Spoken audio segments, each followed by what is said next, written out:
At my sister's graduation, my parents announced they were disowning me, but started screaming when I unveiled their secret. My name's Sin, and at my sister's Harvard graduation, my parents stood in front of everyone and disowned me publicly. No warning, no explanation, just a smile for her and silence for me. They left my name off the invitations, off the program, off the family. But what they didn't know was that I had already uncovered their secrets. Stolen inheritance, forged documents, a house sold behind my back. And in the end, they weren't the ones who exposed me. I exposed them. Before we dive in, where are you listening from and what time is it for you right now?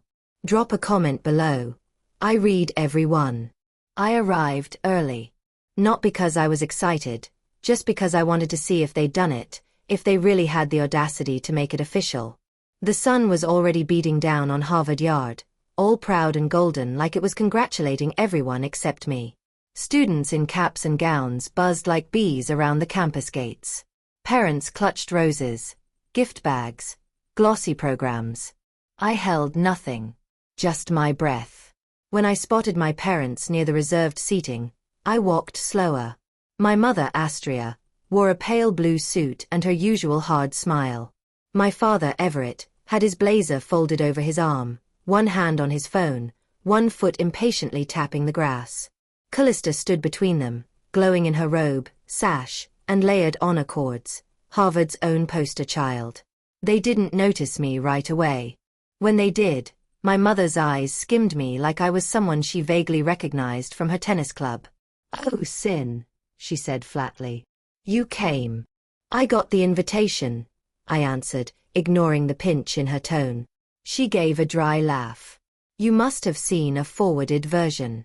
I wasn't sure the RSVP list made it that far." My father didn't speak. He just checked his watch.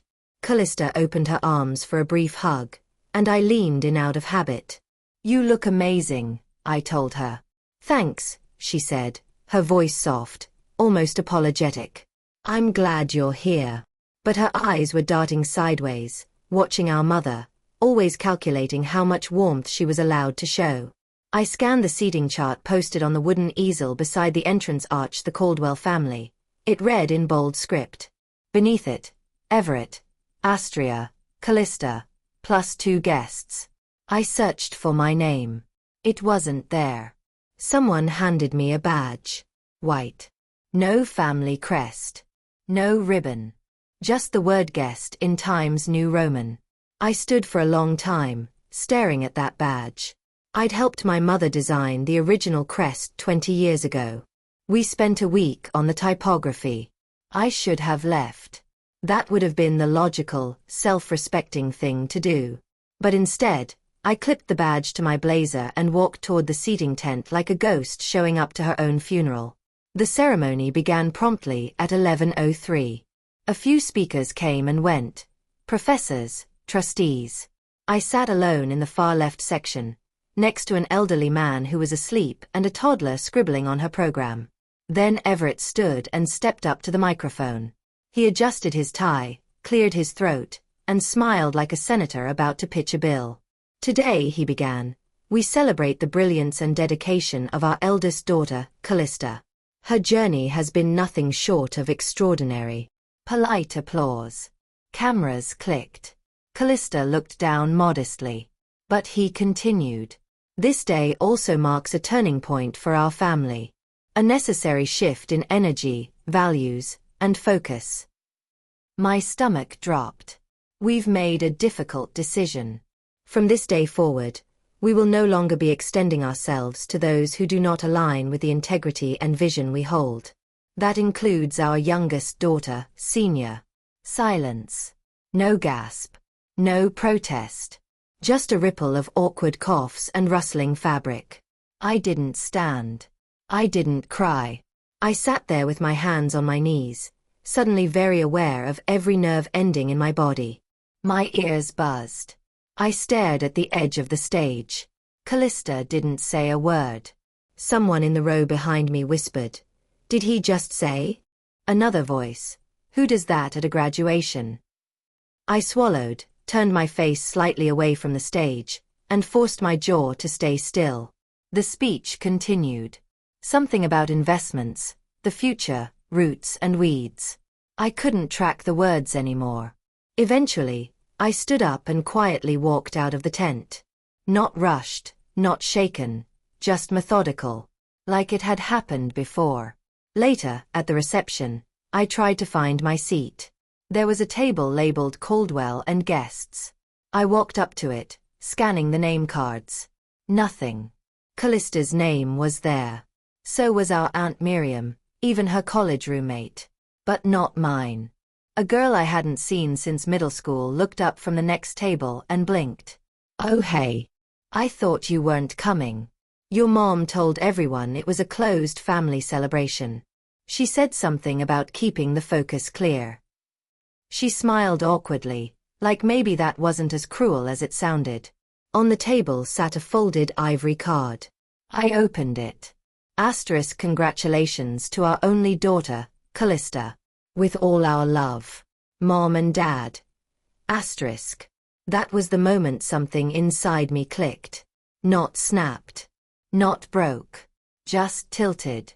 A woman in a floral dress passed by, glanced at me and said, "You must be with the catering team. You're not wearing the family pin." I looked down at my badge. Guest. No name. No title. In my head, I heard myself say, asterisk, not even a name tag. Just a ghost badge. That's what I am to them now. Asterisk. So I smiled. Said nothing. Picked up a glass of Prosecco from a tray and started walking toward the back exit of the tent. I didn't go straight home after the reception. I walked past the cafes buzzing with graduation lunches, past families laughing on the sidewalk, past a little girl holding a balloon that said Harvard Strong. It wasn't until the sun dipped behind the red brick skyline that I finally boarded the T and let the city carry me back to my small apartment in Somerville. I climbed the stairs slowly, peeled off my shoes by the door, and stood still for a moment. The silence in my place was familiar, like a worn sweater I never had the heart to throw away. I tossed the graduation program on the kitchen counter, but it didn't land the way I expected. Its pages fluttered open, and my eyes landed on a photo from the ceremony. My parents with Callista. All three smiling. The caption read, "Proud moment for the Caldwell family. No trace of me." Later that night, I sat cross-legged on the living room rug, an old yearbook spread across my lap. It was from Callista's high school graduation 10 years ago. My mom had once told me not to bother showing up that day either. "It's not your moment," she'd said. The page with the family tribute caught my attention.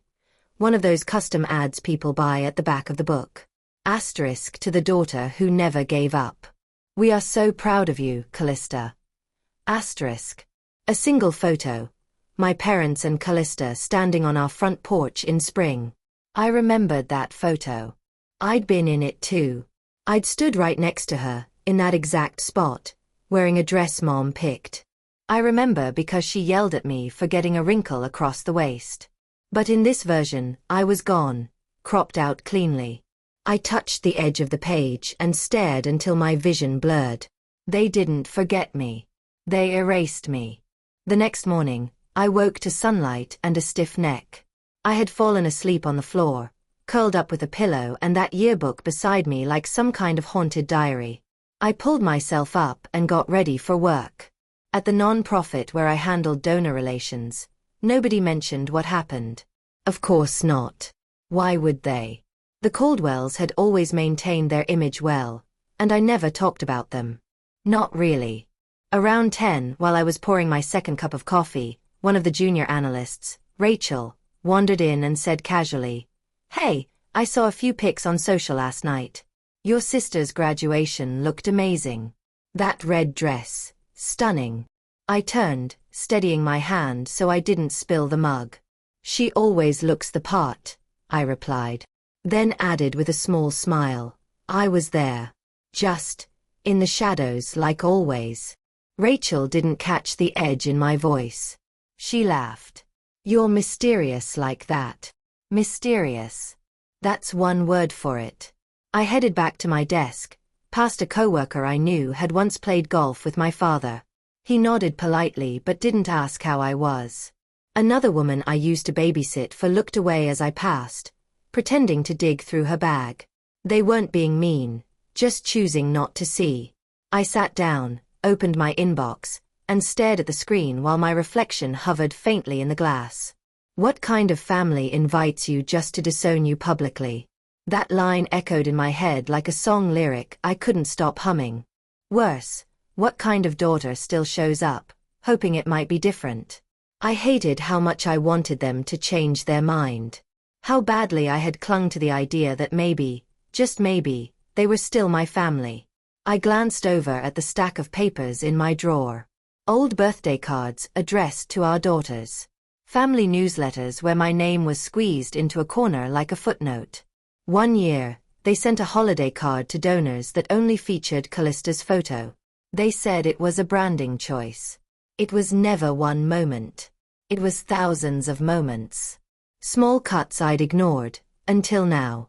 Because last night, when I picked up my bag and slipped out the back of the reception tent, I didn't leave empty-handed. I took the envelope. The ivory one with gold foil letters and the handwritten message inside. To our only daughter, Callista. I'd slid it into my purse without blinking. Because ghosts don't knock things over. They just remove things without being noticed. And once I got home, I placed it in a shoebox under my bed, beside a growing collection of items they never intended me to keep. That night, I didn't cry. I got quiet. And then I started digging. The rain started just after midnight. Quiet at first, tapping softly against the kitchen window like someone too polite to knock. I sat there with a blanket draped over my shoulders and my laptop open in front of me, casting a pale blue light across the room. I hadn't moved in hours. I had decided to stop crying. And so I didn't. I clicked through folders I hadn't opened in years. There was still a shared drive linked to my personal email, left over from when I used to do part-time accounting for the Family Foundation. They'd never revoked access. I was the one who set it up. Typical of them, really. They like to erase people with words, not technology. I scanned through documents aimlessly at first. Old tax files, donation receipts, board meeting notes. But then something flagged in my brain. A folder labeled holdings /_updated. Inside it, a PDF file. Transfer authorization. Seaside property final. I clicked. And there it was. My name. My full legal name, typed above a signature that looked almost like mine, but not quite. The S was flatter. The loop on the L too wide. It was a bad copy.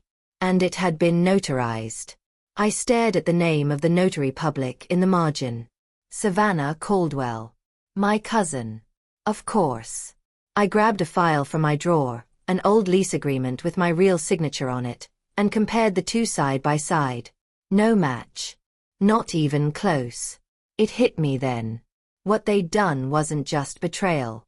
It was criminal. They didn't just cut me out of a speech. They forged my signature to strip me of ownership on the only thing Dad ever gave me in his will, a stake in the beach house in Cape Elizabeth. The place I helped repaint the porch rails during college. The place they let Callista host her 30th birthday with a few close friends, that turned into a bonfire for 50. I closed the laptop slowly, like sealing a coffin. I couldn't sleep after that.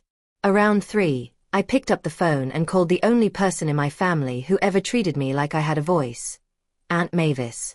There was a pause. Then her familiar rasp. So Len, honey, are you okay? Not really. My voice cracked on the words. I found a property transfer with my name, but it's not my signature. Another long silence. Oh, so Len. She whispered it. You saw it, didn't you? I asked. I didn't know what to do, she confessed. Your mama told me it was just paperwork. That they were cleaning up the books for tax season. I leaned against the kitchen wall, sliding down to the floor. You knew they were moving my name off the deed. I thought maybe it was a mistake, she said. Or something they'd tell you later. I'm sorry. I should have said something. Her voice wavered, Old guilt surfacing. You know how your mother gets. And your father. He just follows. That sentence lingered in the air like smoke. You know how your mother gets. Like she was a storm you couldn't stop, only brace for. I'm tired of making excuses for them, Aunt Mavis. I know, baby. Her voice cracked again. I know. We sat in silence for a while. Just breathing. Just listening to the rain. By dawn, the edges of my resolve had hardened. I brewed coffee and sat at my dining table with legal pads, highlighters, and the old laptop I hadn't touched in months. This wasn't just about a house. It wasn't about being cropped out of a picture. It was the pattern. The way, every time something mattered, something real, they found a way to uninvite me. From the yearbook ad. From family holidays. From the house I painted myself into. But now, they were going to remember exactly who I was. Not because I'd ask for space at their table again, but because I'd be the one flipping the table over. By mid-morning, the clouds outside had started to thin, but the heaviness in my chest only deepened. I hadn't slept, just worked through the night, cross-referencing, checking deed numbers, combing through local property registries like a woman possessed. A soft hum from my space heater filled the silence as I stared at the screen, my coffee cold beside me. There it was. Bar Harbor, Maine. Parcel ID 00174426. The family vacation house. The cedar-shingled one with the rocking chairs on the porch. The one my grandmother left to the Caldwell Family Trust. Status: sold. Buyer: Harlow Holdings LLC. I clicked the name. Harlow Holdings didn't even try to hide it. The registered agent was a business attorney based in Boston, the same one Callista had posted about on LinkedIn 6 weeks ago. They didn't transfer it. They sold it without telling me. Without telling anyone. There wasn't a press release, no family email, no dinner table talk, just a silent, surgical eraser. Like I wasn't a beneficiary at all. Like I hadn't spent summers there painting shutters, sanding the railing, rinsing off sea salt from my knees while Dad grilled salmon on the back deck. But now it was funding Callista's boutique firm. The slogan on her website even said, legacy-minded investing inspired by family values. My grandmother would have been horrified. I closed the browser. My hands were trembling, but not from fear. It was violation. That's the word. This wasn't grief anymore. It was something sharper. Colder. I needed air. I threw on a coat and walked to the bookstore 3 blocks away, hoping the rhythm of motion would slow my thoughts. I wasn't there to shop, just to think without looking at a glowing screen. But fate had other plans. Just as I turned the corner by the self-help aisle, I heard her voice. Senior. I turned. Mrs. Henderson, an old friend of my mother's, known for potlucks and passive aggression, was holding a book titled Aging Gracefully Through Faith. She smiled like she didn't know her teeth were knives. Darling, I heard Callista's doing so well. Your mother says she's expanding into luxury real estate. Isn't that just wonderful? I forced a polite nod. Yeah, funny. I thought that house was still ours. The shift in her expression was microscopic, a flicker of recognition, the kind people get when they realize they've said too much. Oh, I mean, I don't know all the details. You know how parents are, always making moves without their kids. I asked, eyes steady. She didn't answer. Just smiled again. That same smile I'd seen at every holiday dinner. The one that said, don't make a scene, sweetheart. I left the store without another word. By the time I reached home, my phone buzzed with a text from an old college roommate. Someone who had no idea what was going on. Asterisk heard your folks sold the summer house. Callista's killing it. Jealous of her life right now. Asterisk. Jealous. That word sat on my tongue like vinegar. People envied her because they didn't know the cost of her shine. The silence of everyone she'd stepped over to get it. This wasn't just about business. It was abandonment in 1,000 quiet, well-dressed ways. It was family photos where you've been photoshopped out. It was a legacy where your name doesn't echo anywhere. So I did the only thing that made sense. I changed clothes, printed the deed documents, and packed my bag. Because some answers aren't found online. Some are behind frosted office doors and receptionist smiles. And I knew exactly where to start. I parked across the street from my mother's office and stared at the tinted glass windows of the Caldwell Foundation like they were eyes watching me back. The last time I stood here, I was 16, holding a printed version of my scholarship essay. Mom told me to come in quietly, not to embarrass her in front of the board. I remembered the dress I wore, navy blue, too tight in the shoulders because we couldn't afford another. She said if I smiled and stood still, maybe they'd consider me for the summer program. I stood still. I smiled. They picked Callista's friend instead. Now, almost 15 years later, I wasn't here to impress anyone. I walked in without calling. The front desk girl, maybe an intern, gave me a polite but hesitant smile, the kind you reserve for people who might cause a scene. She asked if I had an appointment. I didn't bother answering. My heels tapped steadily down the hall. Astria Caldwell didn't flinch when I entered her office. She looked up from her screen, not surprised at all. "So Len," she said smoothly, like we just had brunch the day before. "I'd like a few minutes." She motioned to the leather chair across from her desk. I stayed standing. Her office hadn't changed. Same white orchids. Same award plaques. Same framed headline, Mother, Philanthropist, Visionary. All perfectly arranged. I half expected her to straighten the headline before we spoke. "I regret that you felt hurt," she began, hands folded. "But we did what was best for the family's image." There it was, the apology that wasn't. "You didn't regret the decision," I replied, my voice steady. "You regret how it looked." She exhaled gently through her nose, as if I were being dramatic. "You're still welcome at events, just as a guest, not as a face of the Caldwell legacy. I hope you understand. It's about cohesion, simplicity." I tilted my head. "You mean control?" Her lips twitched. "We can't have every branch growing in a different direction. People notice." "I hope they do," I said. "Because I'm not bending back into shape just to fit your narrative." She didn't respond. She didn't need to. I already knew where she stood, always behind Callista, in front of a camera, beside Dad when it made sense. That evening, I attended the gala I'd RSVP'd to 6 months ago, before the disowning, before the eraser, when I still believed I had a seat in their world. I wore a simple black dress, nothing flashy. But the name tag clipped to my coat said not Caldwell, not family. The ballroom buzzed with donors and well-dressed alumni. I kept to the edges, scanning faces. I didn't expect warmth, but I wasn't prepared for how invisible I'd become. Small talk floated past me like perfume.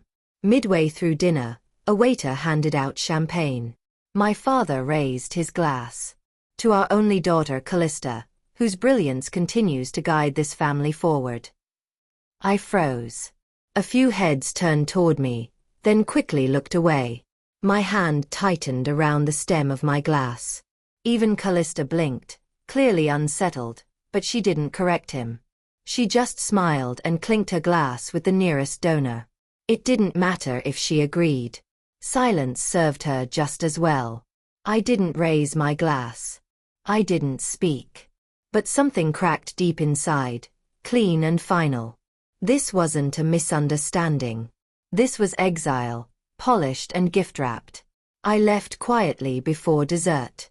No one stopped me. No one even noticed.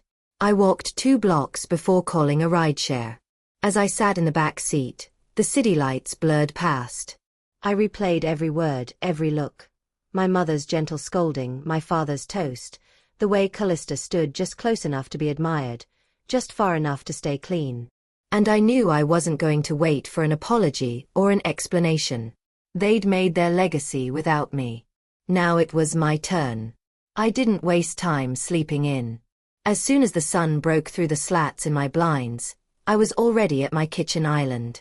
My laptop screen flickering with legal documents, financial ledgers, and a half-empty coffee cup sweating onto a coaster. Everything I needed was here. Not emotionally, but legally. I had spent the night reviewing contracts I was never meant to see, thanks to a shared cloud folder they forgot to revoke my access from. I cross-referenced email threads, matched signatures, pulled metadata off PDFs. The trail wasn't obvious, but it was there. A real estate transaction that rerouted an inheritance trust, disbursements that quietly bypassed me, a marketing memo listing the family image with only Callista's name and face. I slid the printed files into a velvet envelope, dark burgundy with gold trim. My mother had once given it to me when I was 12, filled with stationery and sealed with a note, always write with grace. Now it would carry my first real reply. By 10, I was standing outside the office of my parents' longtime attorney, Warren Bell. The last time I saw him was at my grandmother's funeral. He greeted me like someone unsure whether to hug or call security. "I need 2 minutes," I said flatly. Warren took the envelope carefully. I could see him scanning the label, typed, not handwritten, before glancing up. "I'll have to review. There's a notarized affidavit, a trust challenge, and a digital link with voice recordings. The instructions are inside." "I assume this comes with expectations?" he asked. "No," I said. "It comes with consequences." I didn't wait for him to respond. Back in the elevator, my reflection stared back at me in the chrome. I looked like someone who hadn't slept, but I felt more awake than I had in years. The voice recordings had taken months to gather, quiet, patient moments, boardroom halls, car rides, awkward donor meetings.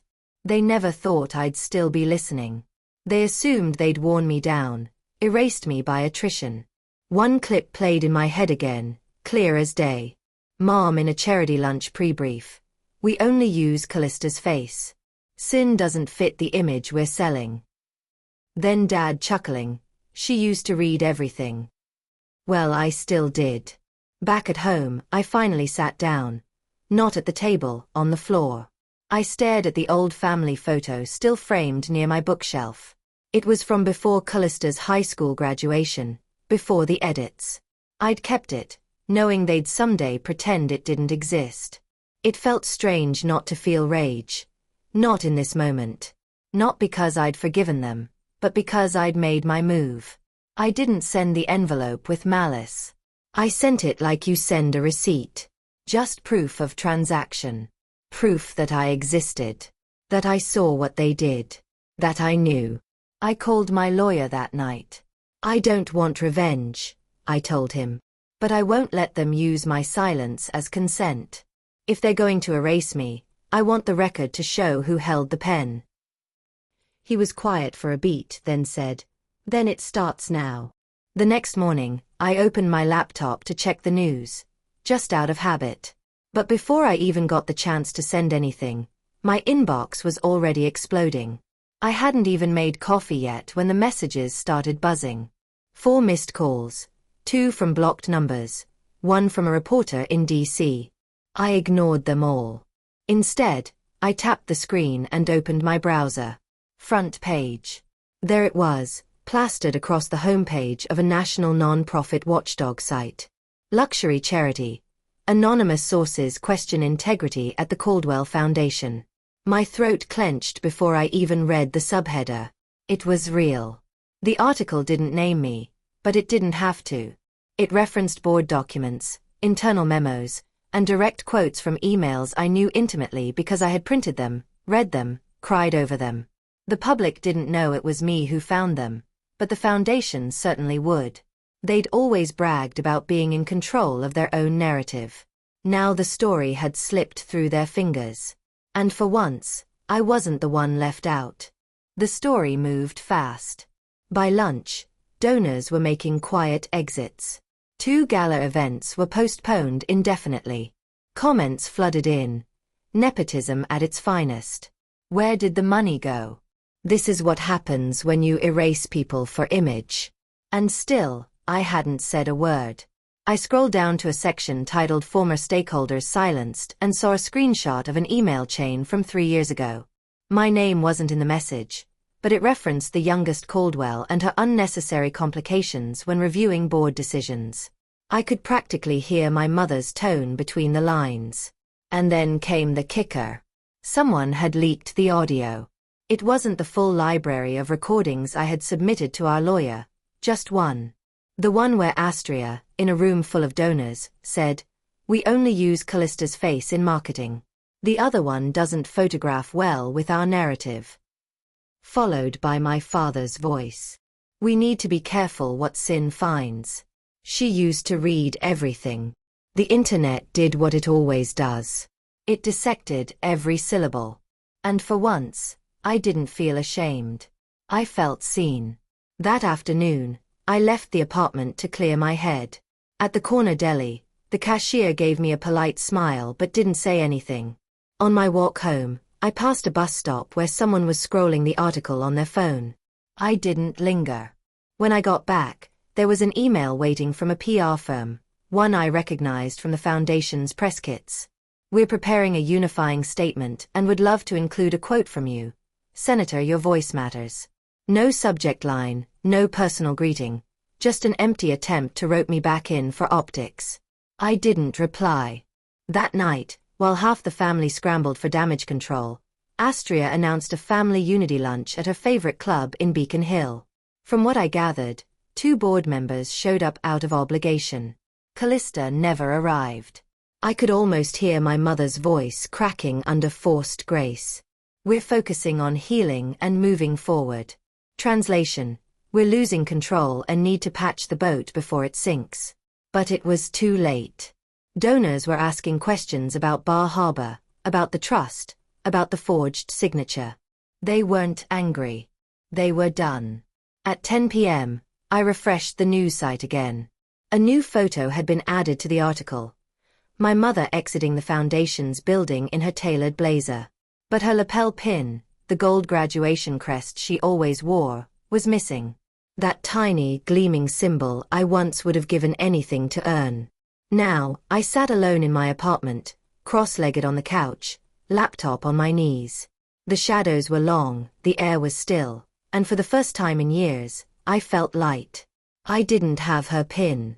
I had something better. The truth. The courtroom wasn't grand. No ornate woodwork, no dramatic lighting like in the movies. Just rows of tired benches, fluorescent buzz, and the dry scent of old carpet. But for me, this room might as well have been a coliseum. Philip adjusted his tie beside me, tapping the edge of the folder on the table. Across from us, my mother sat with arms crossed, expression unreadable. My father stared at the floor. And Callista scrolled through her phone like it was a dentist appointment. The judge, a woman in her 50s with tired eyes and an unforgiving tone, called the hearing to order. I'd filed the petition quietly 2 weeks ago, knowing full well they'd think it was a bluff, a scare tactic. They were wrong. Philip stood. "Your Honor, we request that Exhibits A through E be admitted into the hearing record." No one objected. He continued, his voice steady. "Included in these exhibits are financial records regarding the Bar Harbor property, notarized evidence of signature fraud, and recordings relevant to exclusionary behavior surrounding the Caldwell Foundation's trust decisions." A rustle passed through the courtroom, but it wasn't until Exhibit D, Grandmother Elisa's will, that the silence fractured. "The court will note," Philip said, placing a certified copy on the judge's bench, "this version predates the one currently in use. It names San Caldwell as the primary beneficiary of the Bar Harbor estate and any future inheritance from the Caldwell Trust." Callista's hand froze mid-scroll. My mother's head snapped toward me. My father's voice came out thin and shaky. "That version was never supposed to be." The judge raised a hand. "Was it notarized and properly witnessed?" Philip didn't miss a beat. "Yes, ma'am. By the same legal team that handled the original estate division. They were replaced shortly after this document was filed." Everett tried again. "But we never meant for that to be the final." The judge cut him off. Intentions aren't law, Mr. Caldwell. Documents are. Callista leaned in toward our mother, whispering furiously. My mother didn't respond. Her face had gone stiff, but there was a flicker in her eye. Panic, maybe, or worse, recognition. She had known this moment might come. I didn't look at her. I looked forward. Philip went on to play the recording from the donor prep meeting. Asterisk, we only use Callista's face in marketing. The other one doesn't photograph well with our narrative. Asterisk. My mother's voice echoed through the speakers, then my father's. Asterisk, we need to be careful what Sin finds. She used to read everything. Asterisk. The room was so still, I could hear someone's pen drop 2 rows behind me. Astria stood, almost hissing. You ungrateful girl. You waited all this time just to destroy us. I stood too, my voice calm. I waited so I wouldn't destroy myself in the process. No one moved for a full 5 seconds. Then the judge cleared her throat and ruled. The Bar Harbor property shall revert to Miss San Caldwell. The Caldwell Trust's distributions will be frozen pending further audit. In light of the evidence presented, the Foundation's tax filings are hereby referred to the State Attorney General for review. Callista bolted for the door without a word. My father remained in his seat, pale and silent. My mother tried to regain composure, but her face betrayed her. The woman who'd built a world on perception had just watched it unravel on public record. Philip sat back down beside me and whispered, "You okay?" I didn't answer right away. Instead, I looked down at the lapel of my coat. The pin I once wanted, the one my mother always wore to those galas, wasn't there. But I didn't need it. The judge's final words still rang in my ears. Miss Caldwell, the rightful heir. They took the pin. I kept the name. 6 months later, I stood barefoot in the center of a sunlit room that didn't exist the last time my parents spoke my name. It was a modest space, renovated from what used to be an old municipal library just outside Providence. I had helped fund its transformation into a literacy and art center for foster teens. Young people who, like me, had once felt invisible in rooms where their presence was either ignored or erased. The event that day wasn't grand. There were no red carpets, no flashbulbs, just mismatched folding chairs, a table of cupcakes, and kids flipping through sketchbooks they'd filled themselves. But it was mine, every bit of it. And, more importantly, it was theirs too. The plaque mounted in the entryway was one of the few things I insisted on keeping formal. It read, "In memory of Elise Caldwell. For the granddaughters they erased and the ones who refused to stay erased." I caught myself tracing my finger across the engraved lettering. I hadn't visited her grave since the ruling. Not because I was angry, but because I knew she would have preferred this quiet legacy lived out loud. I hadn't returned to the family foundation. Not once. The court had awarded me full legal custody of the Bar Harbor property and its inheritance funds. I could have sold it or even burned it to the ground just to start fresh. But I chose a different path. I renovated it and turned it into a rider's retreat for women from foster care backgrounds. The first 2 residents moved in last month. I donated part of the trust in grandmother Elise's name. No press release, no ribbon cutting, just a quiet wire transfer and a handwritten note to the director. Make sure it goes to those who were left out of the photos. My parents never reached out. Not once. Astria and Everett remained silent, buried in layers of tax audits and board reconstructions. I read in a local newsletter that the foundation had temporarily suspended operations. That was the most I'd heard. Callista, though, she surprised me. The envelope came on a Tuesday. No return address, just my name in her handwriting. Slanted, sharp, still the same. Inside was a single page. No flowery apology. Just 10 words. Asterisk, you were right.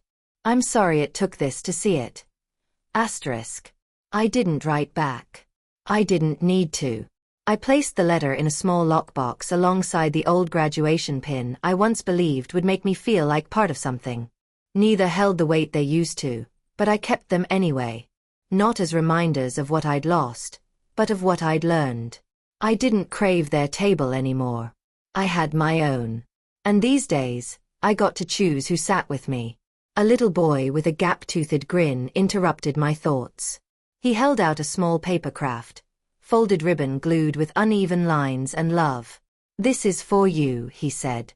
"Because you showed up." I knelt to his level. "You made this." He nodded. "It's a badge, like the ones grown-ups wear when they are important." I smiled, tears threatening to spill, but I held steady. "Well, thank you. I think this might be the best one I've ever had." I pinned it onto my lapel, right over the place where the old Caldwell crest used to sit, the one I wore the day they disowned me.